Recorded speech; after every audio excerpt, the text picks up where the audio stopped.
Hello, Tammy.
Ready?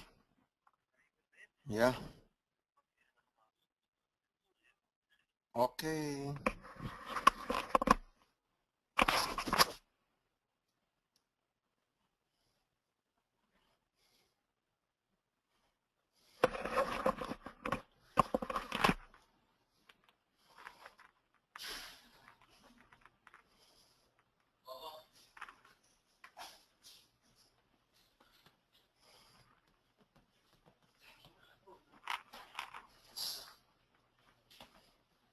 لسه. لأنه هذا أحمد البطيخ الله صار له نص ساعة معي على التليفون بين بهدلة وبين مناقشة وكذا. فقال لي أولا اكتشفت شو غلط فظيع لازم نحط نصلحها بالسيستم. من أحسن نحط كل الميديكيشنز. We cannot do that لأنه it's going to write all of the prescriptions وهو مثلا بهالحالة وخصوصي إني أنا عملت حالي بدي أسويها on a small number of pages على أخذهم وراح يروح وعطوا double prescription وإذا ما كان بده بعدين بده ياخذ هيك يعني كمان عم بتكحت الأفضل لا ما بده يروح prescription لازم يقدر نمبر 2 هي البايوفيتازون كثير غالي عليه. 125 هي مع الانشورنس. هذا الجينيريك جينيريك ما بعرف. عطول هذا عطول براند نيم. قلت له ما بعرف يعني حقيقة ما بعرف شلون بدي أساعدك فيه بس البقية بسيطة. بنكتب له غيره بس عطول براند نيم هذا. So anyway نص ساعة وبيقعد بيحكي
Good afternoon. Hello, and thank you for joining the Pituitary Network Association's webinar program.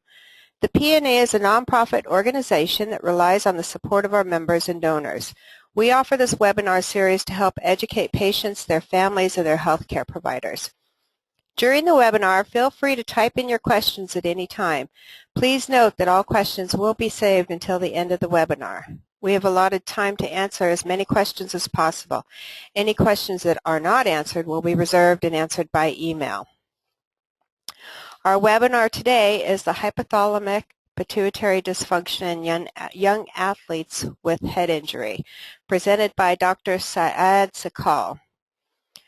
Dr. Sakal is the director of the Metabolic Care Center in Mason, Ohio, a center for excellence in diabetes, metabolism, and endocrinology. They heal the spirit, mind, and body. American Board Certified Endocrinology, Diabetes, and Metabolism, Geriatrics, and Internal Medicine. After his fellowship at George Washington University Medical Center and the NIH, Dr. Sakal has more than 30 years of clinical research experience in the field with extensive national meetings presentations. His recent interest is starting research of traumatic hypothalamic injury in athletes, including football players. Dr. Sakal and Professor A.M. Albiser developed breakthrough technologies for maintaining optimal diabetes control, including patented software algorithms that target blood glucose control through a closed-loop system that mimic hypothalamic balance system with stress feature.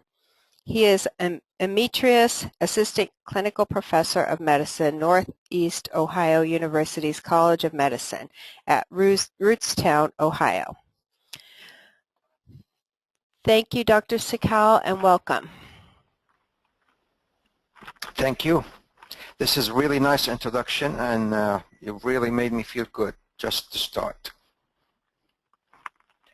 The hypothalamic dysfunction in young athlete is a very important subject, and I hope you have my desktop clear to everyone by now. Is it? We're working on it. Oh, here we go. There we go.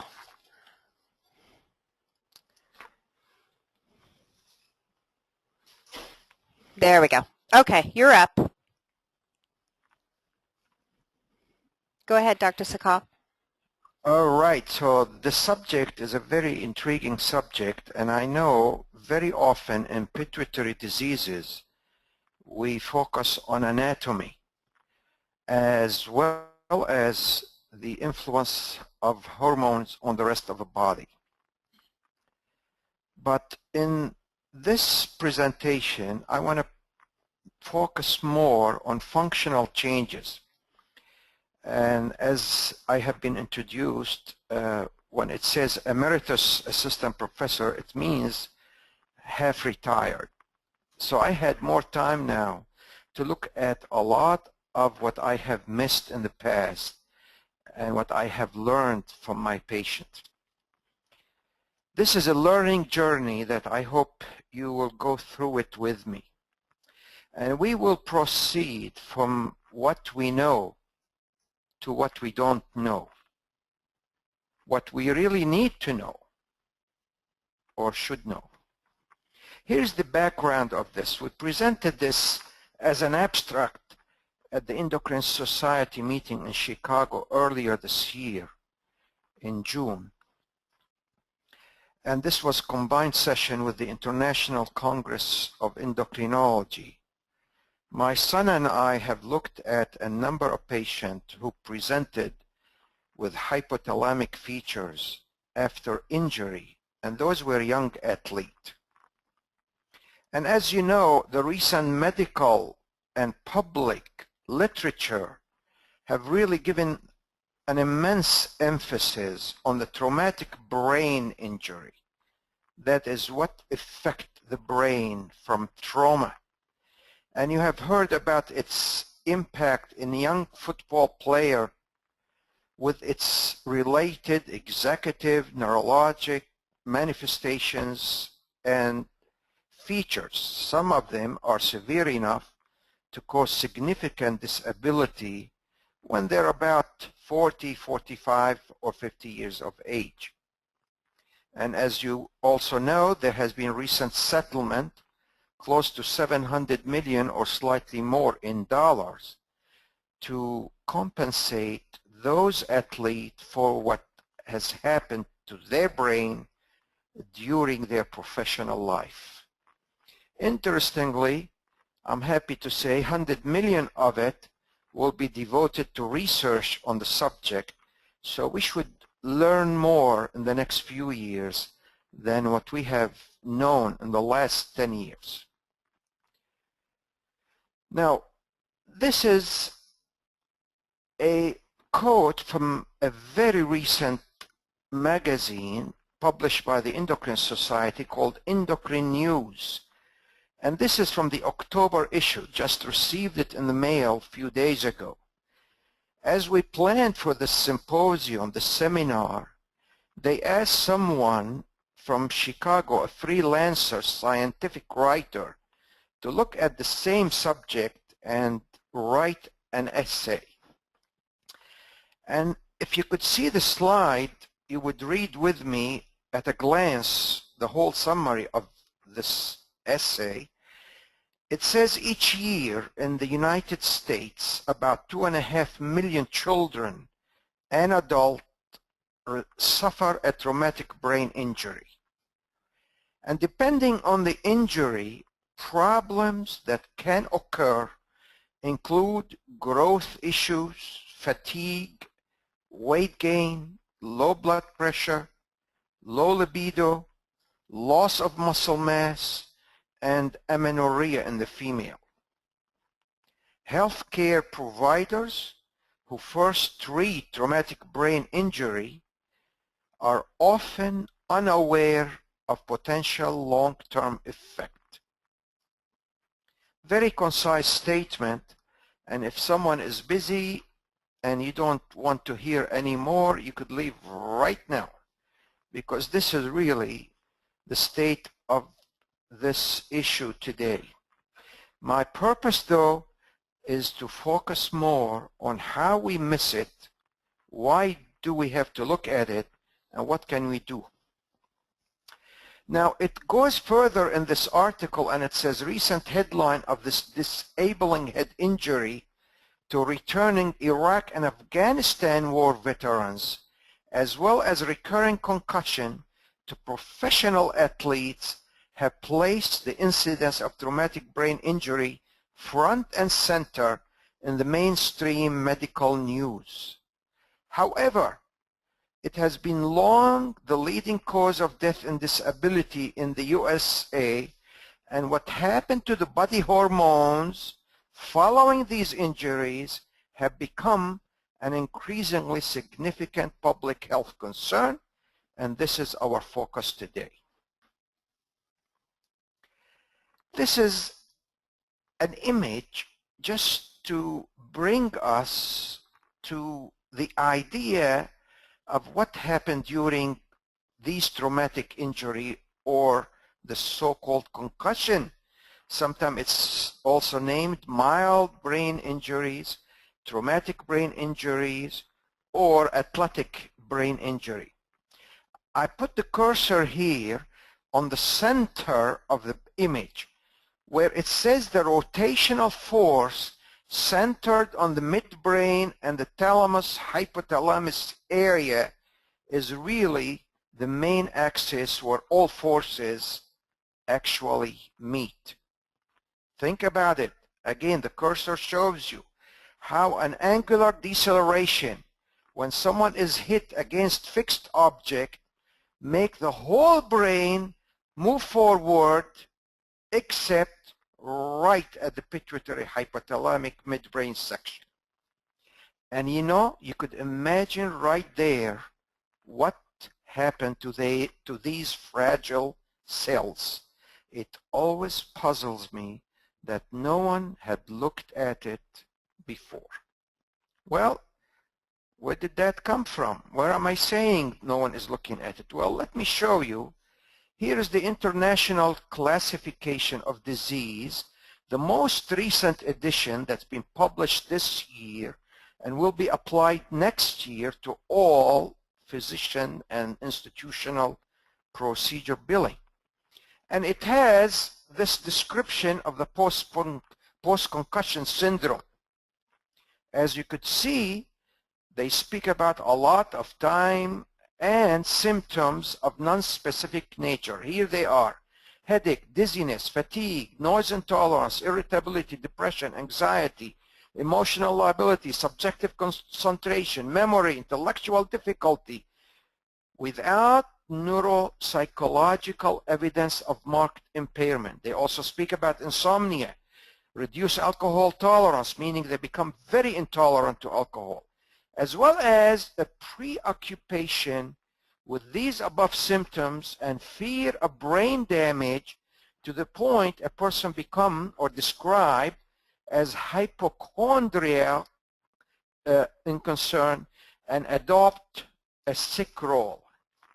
And just looking at this, tell me, where do you see the hypothalamic pituitary hormonal axis presented in this description? Nothing. As a matter of fact, what disturbs me most about this classification or definition, that they're calling them hypochondriac or adopting sick role. And I'll tell you, as you could see in the next few slides, those are really sick people, not adopting sick role. So here's the guideline for treating these sport injuries. And I don't want to go through this whole thing, but I would tell you all of it speaks about how do you remove the injured person from the scene, how do you take care of the neck, how do you take care of the neurologic exam, and when do you bring them back again. Nothing again about hormone or functional disability, which I hope to describe to you. So this midbrain area contains the hypothalamus, contains the pituitary, and the pituitary stalk in between. So what is the hypothalamus? Let's speak a bit more about what we know. We know the hypothalamus is the master control for hormonal balance throughout the body by its influence on the pituitary hormone system. So that's the first function. The second function, in addition, its nuclei control metabolic processes and function throughout the body by coordinating many nuclei in the central nervous system. We call those central cortical nuclei, in the midbrain, in the thalamus, in the limbic system, which you all know relate to mood and anxiety and depression issues, as well as a full arrays of neuroendocrine pathways otherwise. All of this affect most vital functions of the human body, of all of us. This is the typical textbook description of what hypothalamic hormone names are, what do they do to stimulate or inhibit part of the pituitary function, and the pituitary hormone that is affected. So for example, you know, corticotropin releasing hormone is stimulating hormone to the corticotropin, which goes ahead and stimulate the secretion of cortisol from the adrenal gland as well as adrenal and androgen. Most of these hypothalamic hormones are stimulatory except for dopamine, which is an inhibitory prolactin factor and inhibit prolactin production from the pituitary. And as you know, when this is diseased, very often prolactin increases and causes problem with hyperprolactinemia as well as amenorrhea or disturbance in menstruation, as you may know.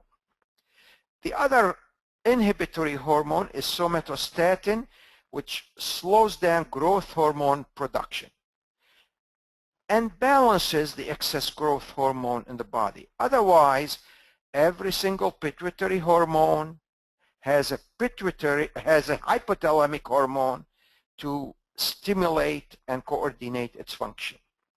And there are loops. You've heard about loops, how the hypothalamus produces from the pituitary hormone that goes, for example, to the adrenal, and how the cortisol goes back in a feedback loop to suppress its own excess or production. But we're not going to spend too much time on this today. Briefly speaking again, we have the hypothalamic system inducing by either direct effect on the posterior pituitary and ADH and oxytocin that influences the uterine contraction or the contraction of the mammary gland muscle, and the vasopressin or ADH, as you know, control the blood pressure and water excretion. This is all from the posterior pituitary. From the anterior pituitary, on the other hand, the pituitary hormone stimulate the TSH for the thyroid, the ACTH for the adrenal, and as you know, FSH, LH for the gonads, being ovaries in the female and testicle in the male. So this is the hormonal function. Let's go next and learn a little bit more about this coordinated system. Again, the pituitary is affected by the hypothalamus, and here's the hypothalamic nuclei we just alluded to. There are many of them. Each one of them has a name, has a function, and correlate with pituitary hormone. One of them here is called suprachiasmatic nucleus, is responsible about sleep and awakening. Some of them are responsible about receiving input from olfactory sensory perception in the nose and the mouth, as well as from the retina and the eyes, and coordinate all of that with other physiologic function in the body. And we'll talk slowly about this more to explain it further, so when we look for disease entity, we know what it really does. Again, I just could not believe over the years that any head trauma and concussion, and there are 2.5 million of them every year, that influences in its major impact this central command system that doesn't affect its function. And look at how delicate this hypothalamic cells are. They are actually neurons, like a nerve cell, and it has a central body as well as many small little radiated reticular formation from it that connects all over the brain. Look how well it connects. It connects to the cerebral cortex, it's correct to prefrontal area, it corrects to the reddish hue, this colored area that's limbic system, responsible about mood, and then this bluish area that's called the thalamus, that's responsible about pain, balance, concentration, and a variety of other functions as well. So what are these vital functions then that gets controlled by the hypothalamic neural cell? Although they're neural in formation, they produce so many hormones that they are considered the master endocrine system along with the pituitary. They both coordinate everything in the body. So let's leave the hormone for a second. You're all familiar with it. And let's speak about the other non-hormonal function, although some hormones also contribute to these functions. Energy. Everything that relates to energy, fatigue, tiredness, lack of energy, increased energy, is controlled by energy stat, by the dynamo in the hypothalamic cell. In this fashion, it also controls what macronutrient we want to eat for energy. Carbohydrate when we miss it, protein when we have too much carbohydrate, and fat to store for the future. It also controls temperature. We have a temperature controlling cells called the thermostat of the body. And as you know, we all have a temperature of 98.6 normally, plus minus 0.2, very, very small little variation in general. However, some people may have disturbed hypothalamic cell function, and they may end up with a very low temperature, and they feel cold all the time. or very high temperature. They feel hot all the time, and you've seen this and you've known about this in pituitary diseases, thyroid diseases, adrenal disorders, and even hot flashes that happen after menopause from ovarian hormone function changes. The third component is appetite and weight. They're interrelated, as you know often. If we have too much appetite and hyperphagia or craving, we do get more to eat and we end up with higher weight. If, on the other hand, our appetite system is lower in its set point, we end up having not a high appetite in general, and we end up eating less and weighing less, and those are the lucky one between us. They're few, but they do exist. They burn everything quick, and they say, you know, I have a high metabolism, slow metabolism, or low metabolism. And for years, doctors and providers used to laugh at patients and say, no, it can't be true. I mean, we all have the same metabolism, but the truth is we don't. My patients were right. They have either slow or high or normal metabolism, again controlled by the hypothalamic cell system. It also controls sleep, so some people have insomnia or excessive sleep. It controls diurnal rhythm and vice versa.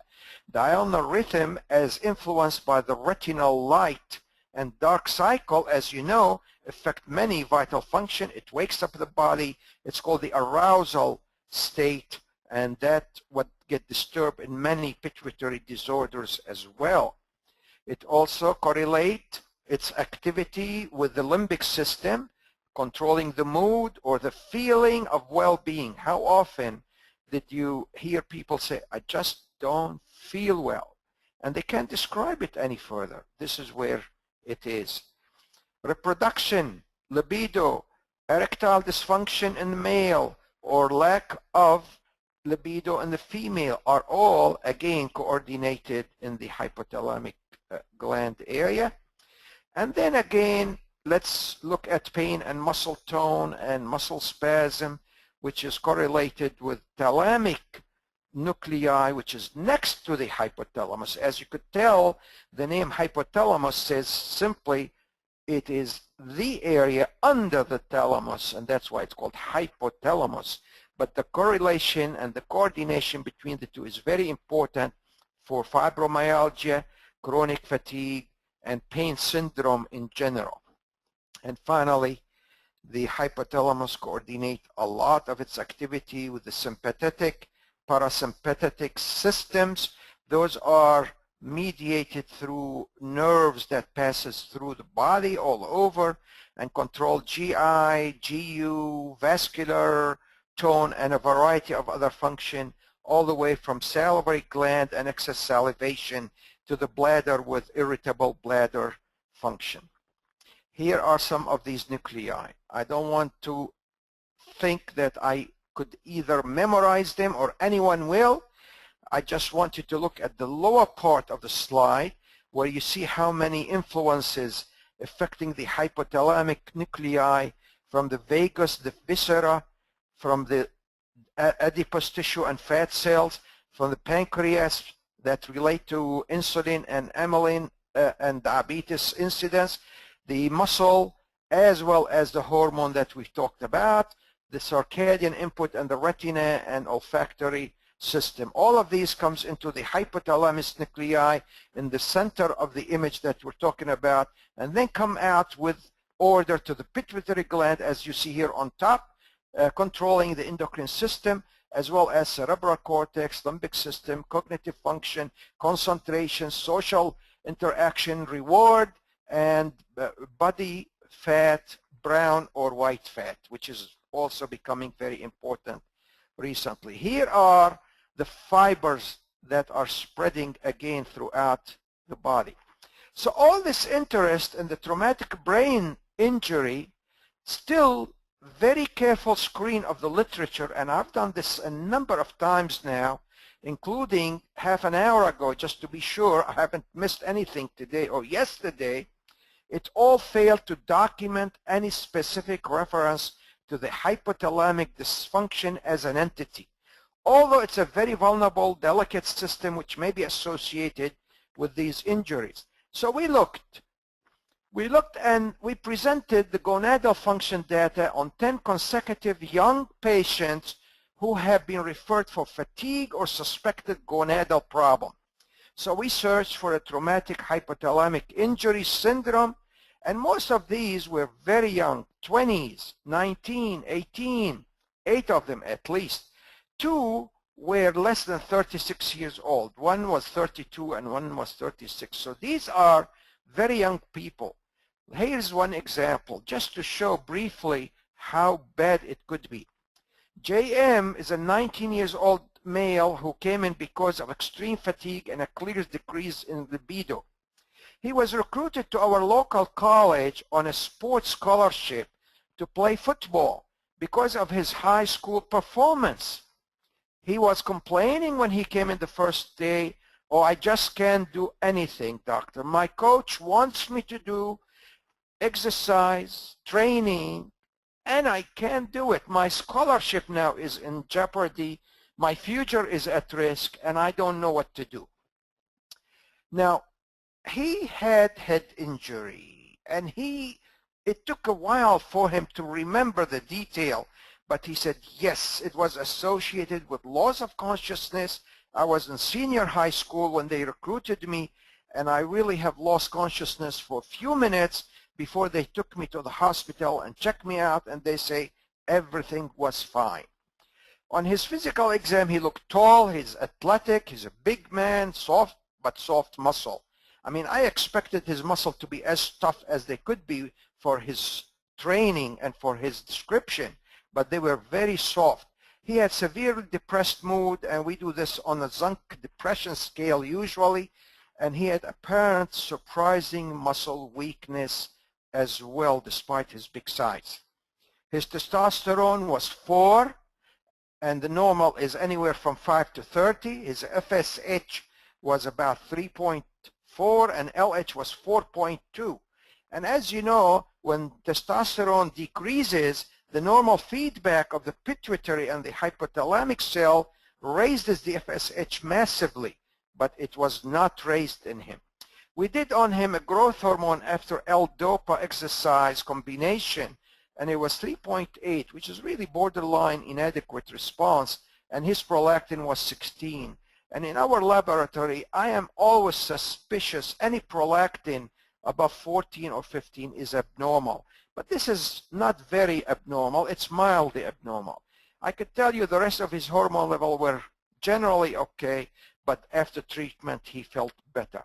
So this was one example, and let's look at the rest. We prospectively tabulated the head injury data and all the symptoms in these young patients who were referred to us again for hypogonadism and fatigue. And when we have looked at the age again, as I said, there were 3 of them below the age of 20, 5 of them below 30, and 1 was 32 and 1 36. Again, very young group, where they were screened for all the symptoms, prior head injury, testosterone, and other hormone of the pituitary, as well as vitamin D, because we have a special interest these days in the function of vitamin D in many people who complain of general fatigue. We also looked at other metabolic disorder if they have something suggestive in the clinical history, like evidence of diabetes, parathyroid gland, and so on and so forth. So how did we do the history screen for these young men? Well, their screen was very easy from the review of symptoms, which is a sheet that's taken from the common office intake sheet that we do today for electronic medical record. This is a sheet that has all the symptoms, and a patient only needs to check what he has, positive or negative. So it was very easy to look at those sheets and determine the symptom they were complaining of. They were tabulated also for specifically the hypothalamic symptoms that we just alluded to: the energy, the temperature, the weight, the sleep, the mood, libido, sympathetic, parasympathetic balance issues as it presents itself in GI-GU symptoms mainly. We also looked at the memory, concentration, and other cognitive function. And I'm repeating some of these symptoms because I know you all have experienced some of them at one time or another. And we as provider have not looked at the whole symptom constellation together to realize they were all actually coming from hypothalamic control system. So what criteria for diagnosis of any disease we've used? Well, hypothalamic dysfunction is diagnosed when 4 or more systems combination are involved. So if someone had 4 systems of what we have described or more, he or she had hypothalamic dysfunction. Hypogonadism is defined in the literature as, by a clinical syndrome with low testosterone, and it could be primary from the testicle with high FSH, or it could be central from the pituitary hypothalamic area with normal FSH, LH, or low FSH, LH. And finally, vitamin D deficiency is defined as symptoms associated with level below 30 nanogram per deciliter. So how often we found those hypothalamic symptoms in these 10 young men? Let's look at energy, fatigue, tiredness. They were in 9 out of 10, 90%. Temperature problem, either too hot, too cold, chilled, or cold extremity with hot centrum, or vice versa, or hot flashes, or sweating, 70%. Appetite, weight changes, which most often gain of the weight, 70%. And let's look at the pain and muscle spasm, fibromyalgia syndrome, almost 80%. Mood disorder, anxiety, depression, mood disturbance, dysthymia, irritability, post-traumatic stress syndrome, even in some of them, 80%. Libido, erectile dysfunction, reproduction problem, 80%. Sympathetic, parasympathetic symptoms in the GI or GU symptom, from constipation to diarrhea to bladder irritation to urgency to irritable bladder, almost 90%. All of them, of course, had injury. That's why we have put them in the series. In summary, here's the hypothalamic symptom we noticed in these young men. 100% of them had injury. 90% have either hypogonadism or fatigue or loss of sympathetic, parasympathetic, visceral imbalance, and 80% had mood disorder, pain, muscle spasm, fibrositis, fibromyalgia syndrome, and 70% have temperature dysregulation, appetite, weight changes, and sleep problem. The objective point, we always look for it because we don't want to depend only on symptoms or complaint. And those are called the fibromyalgia trigger point. Their point where when you touch them, they trigger pain. And there are positive point and negative point. And guess what?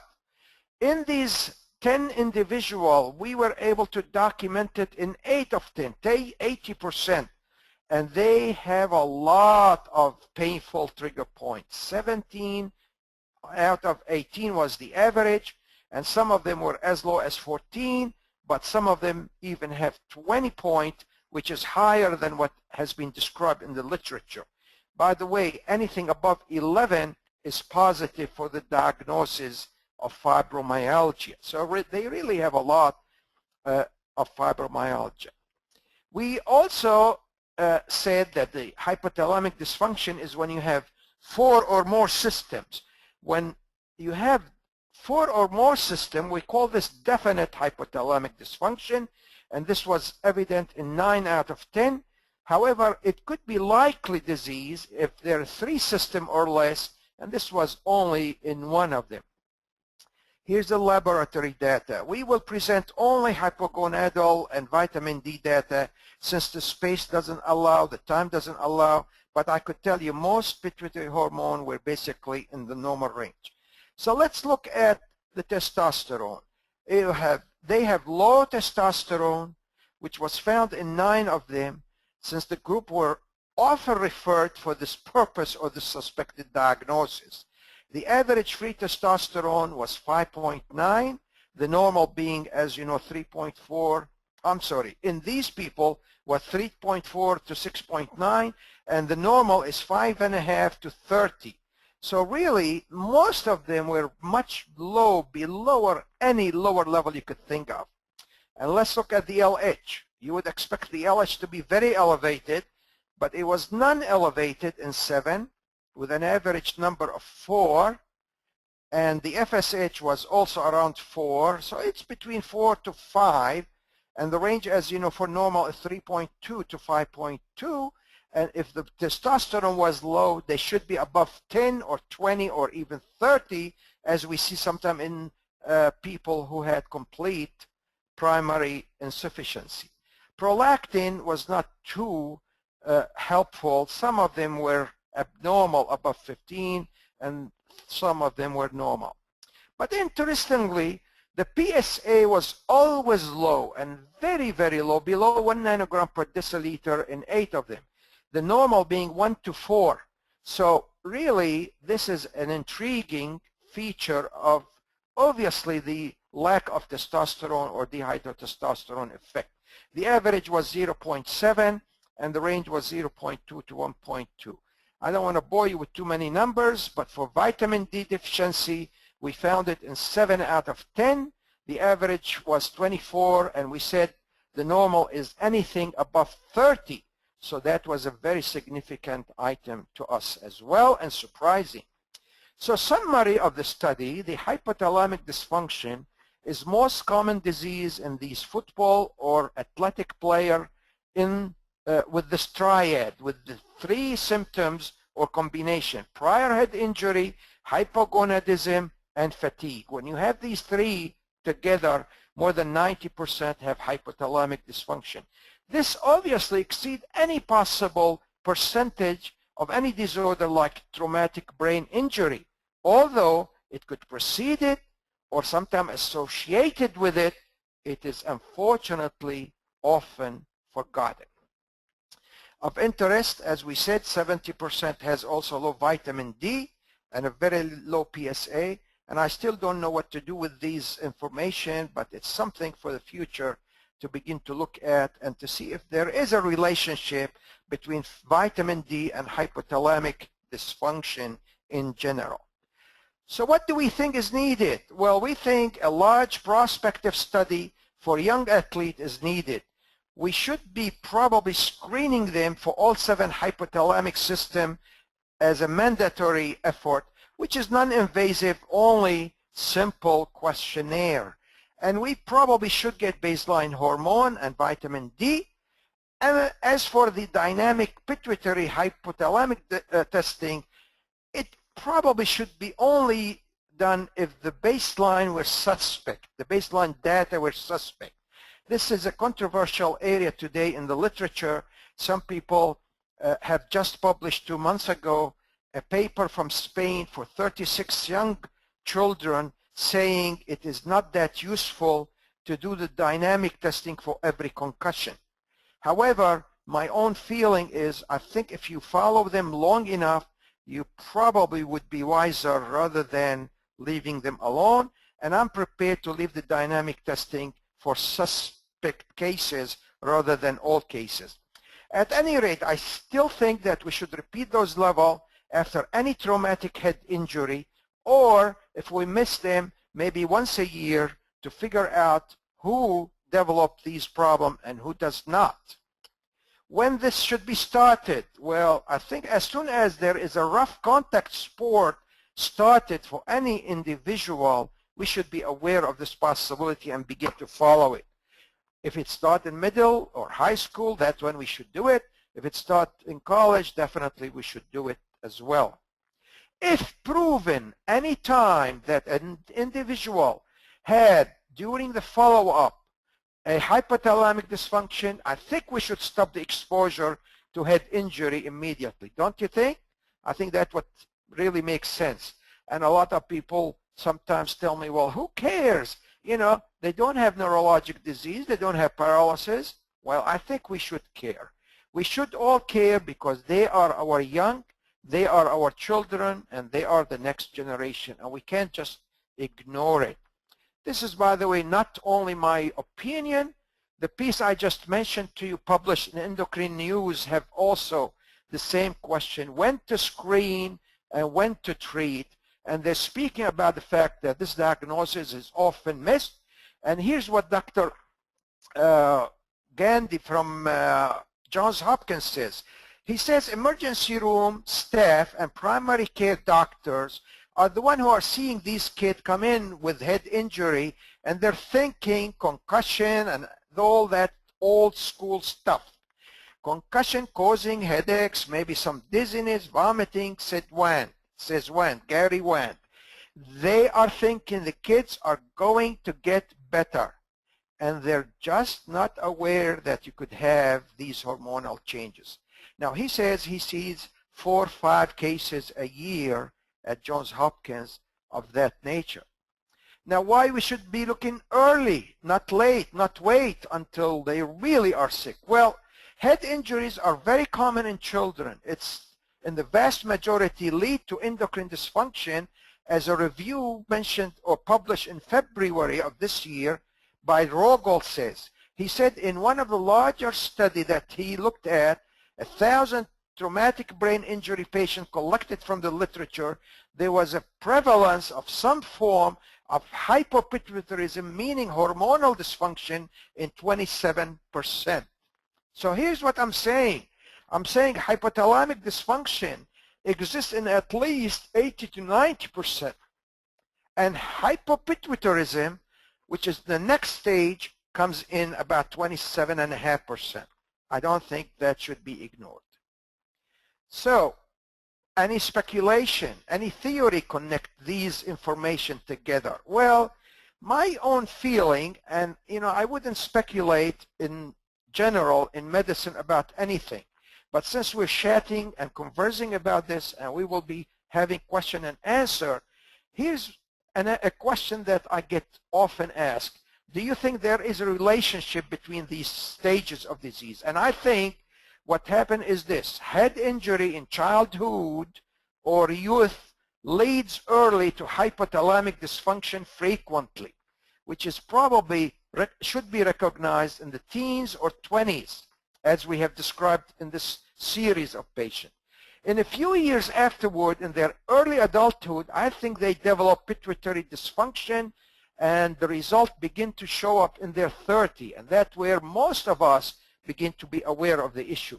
However, much later in their 40s, the traumatic brain injury syndrome that has been described as a form of degenerative disease with possible autoimmune process seems to appear, and by then, very often it's reversible and close to death.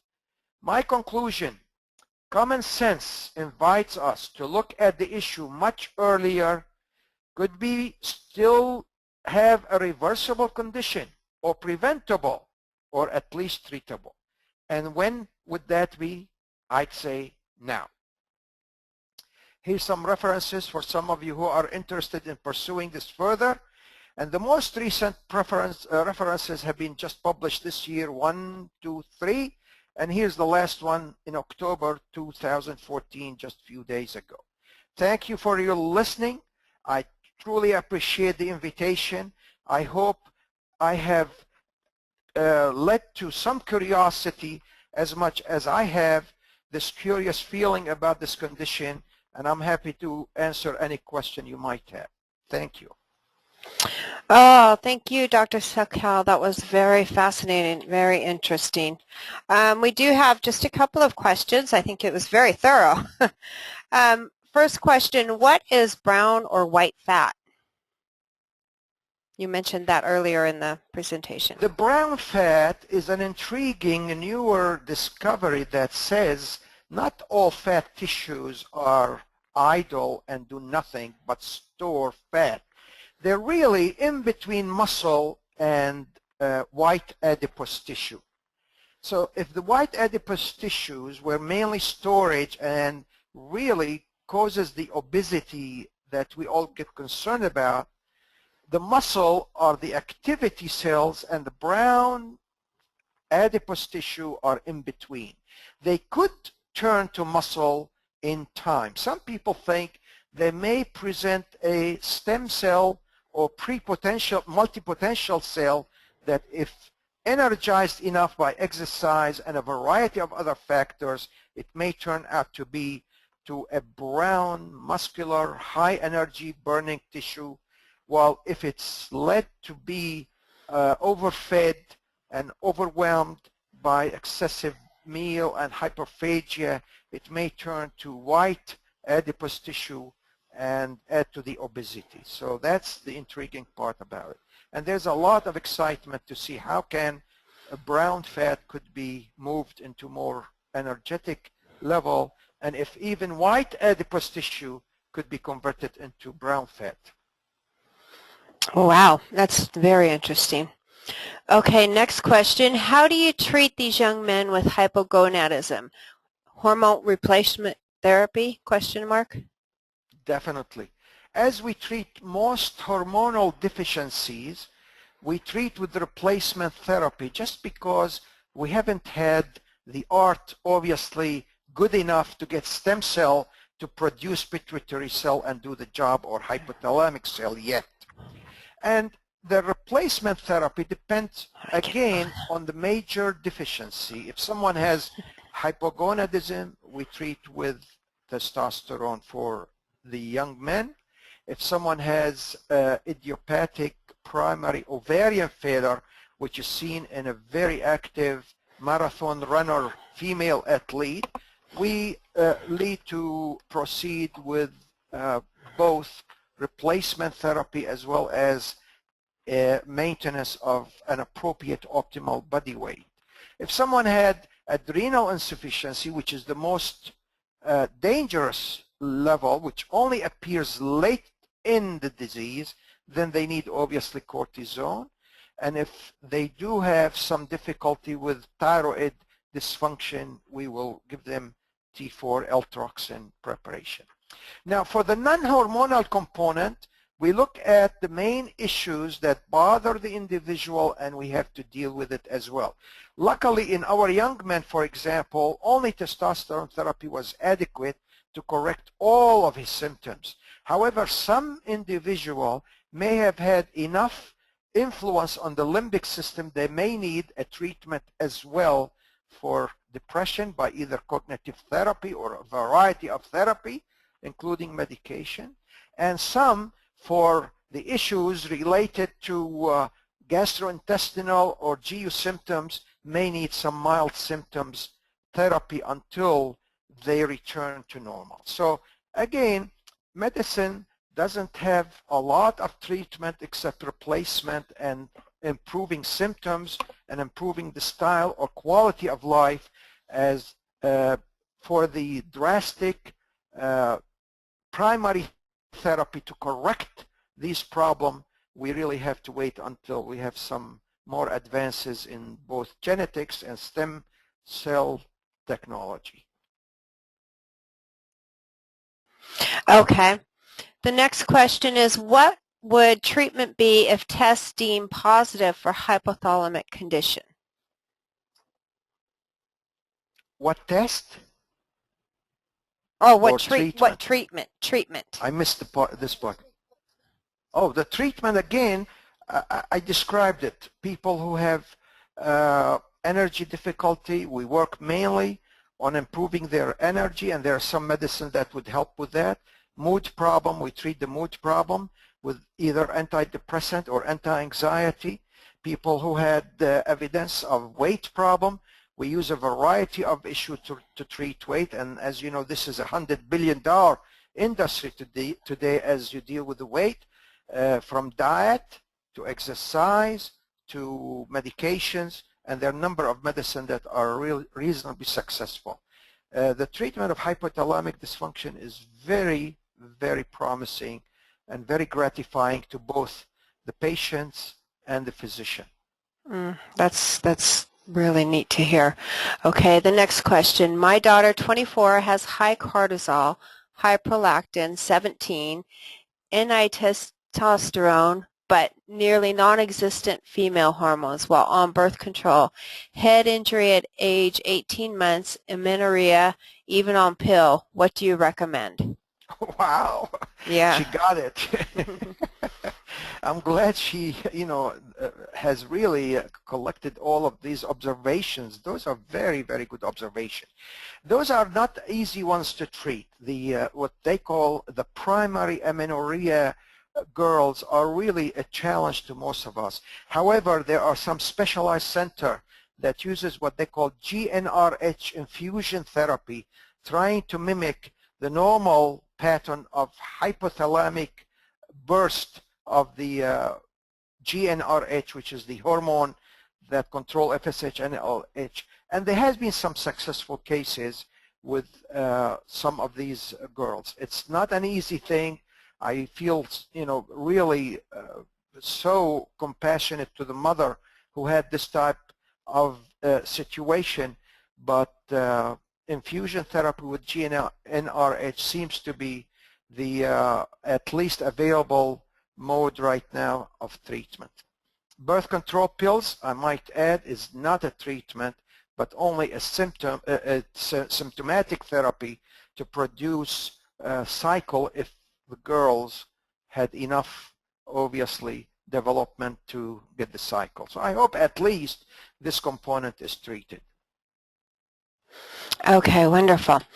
Next question. Dear Dr. Sakal, what are your thoughts on isohormonal therapy? Early texts for interruption of organ damage, autoimmune, ? The question has been, frequently raised recently in the internet literature. And I say internet literature because, unfortunately, scientific literature and the NIH have not really looked at it very carefully, although the NIH have decided, because it's frequent issue that comes up all the time, that they really need to do a study like this. So they have started a comparative study about the comparison between hormone, or sometimes we call those compounded hormone, or variety of other ingredients to see how it fits. And I think with my own gut feeling that yes, there is a sort of benefit from using some of them. The question though, where is the benefit? Which one is the right one? We just don't have a very solid evidence. So when people tell me I've tried it and it really works for me, I tell them keep it, keep it. When some people tell me no, I tried it and I don't seem to, get any result, I say it's about time to stop it based on the expense, because they're usually more expensive than the so-called traditional therapies. As you know, some of them are coming from plant bases. Some of them are considered only inducer for natural hormones. And again, the jury is out right now on making a decision. And all what I could say to an individual who's interested in that arena is give it a try, as long as the expense is not too high. And if you do get the benefit, keep with it. If you don't, it's time to stop. Okay, wonderful. Next question. Do you know of or have data on GnRH levels after concussion? That's a very good question, and that's really what I like to see done. I mean, when I said we need a large prospective study, studies often take a lot of both time, energy, and money. And my sort of vision for the study is to begin at the middle school and keep it for 6 years until people graduate from high school and do it on a yearly basis. And if we're lucky, we could follow with them also in college if they don't move far away. But this is the study that needs to be done. GnRH after concussion and or traumatic injury, the data are almost nil. So that's where we have to begin to look at. And this is called dynamic test. And I alluded to the fact dynamic tests are now controversial because of their expense. Just because they're invasive, you have to get a number of blood samples, at least maybe 4 to 6, and it does take time, energy, and money. So some people are arguing we shouldn't do it for everybody, and I agree with that. But again, on the other hand, if I see someone who's really highly suspect, a girl who's having some problem with her period, a young man who's really having difficulty with energy and fatigue, I would like to do those tests for them and see if there is any change. But I'm only one voice in this, and I'm hoping that you all add voices to this mysterious illness that is the most common disease that is forgotten in the hype of both the NFL situation as well as the emphasis of the medical community on getting hard data and hard evidence proven by pathology and histology and anatomy, which sometimes could be very late. Okay, wonderful. Now, Did you I mentioned... explain it well, or there's still not too clear? I mean, my Oh, answer no, is I not think enough for the person. I think you did, and I've not gotten any further questions from that person, so I think so. Okay, good. Okay, and then you had mentioned PSA. What is it in regards to? What is that? Well, you know, PSA is prostatic acid phosphatase, which is the test used in men to tell about prostate function. Okay, that's what we thought. Any Okay. individual who has, normally it's 1 to 4, but any individual who has higher level, we get to worry about prostatic hyperplasia and even cancer incidence. So it's used as a screening for cancer in men. Okay. And then very often when someone gets testosterone therapy, we watch it because we don't want to stimulate a hidden cancer or miss something that is silent.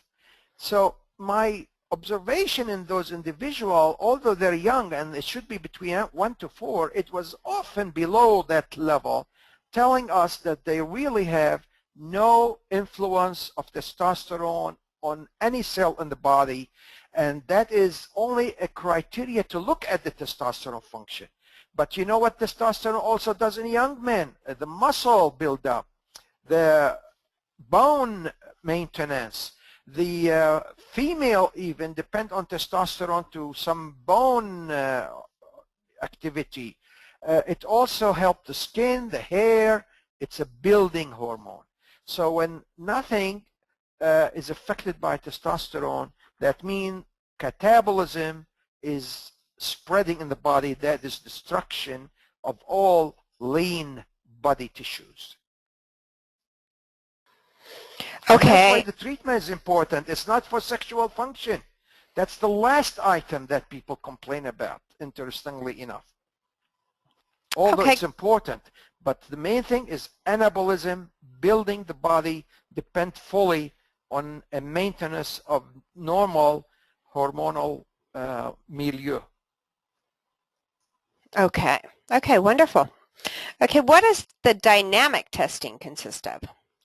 Dynamic testing in pituitary hypothalamic disease are what we call insulin tolerance test.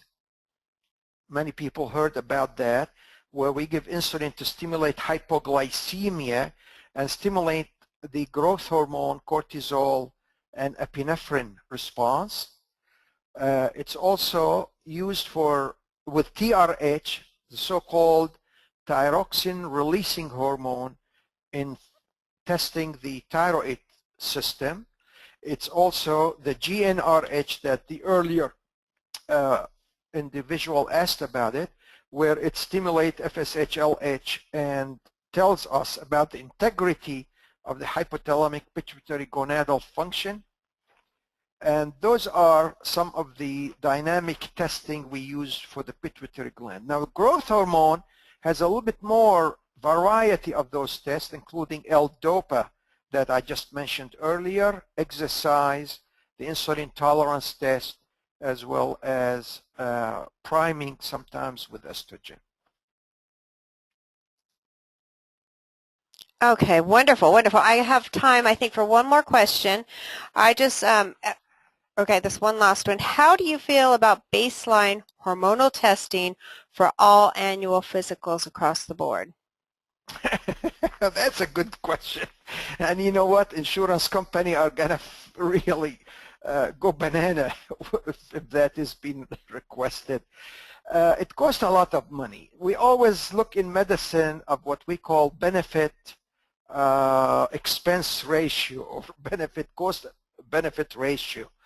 And it's not proven that doing hormone testing every year as a part of the yearly physical is that helpful.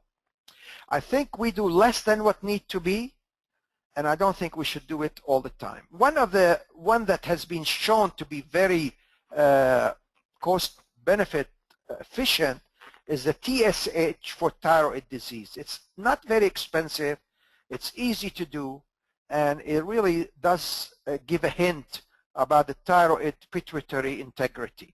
And if that is abnormal, then I think we are entitled to proceed with further testing. If that is normal, I think it's adequate not to proceed any further. Okay, wonderful. Absolutely fascinating presentation. And we thank you, Dr. Sakal, so much. And this concludes our webinar presentation. If we did not get a chance to answer your question, we will be answering them via email. The PNA wishes to thank you for participating in our webinar program. There will be a brief survey after the webinar. Please fill it out to help us provide you with the information you need. We invite you to log on to www.pituitary.com or visit our bookstore. We have books at pituitarybooks.com. Oh, I'm sorry.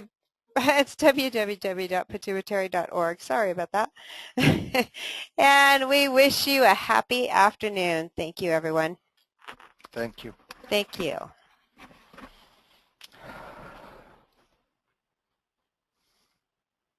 كان أحسن لو عم بطلع الصوت.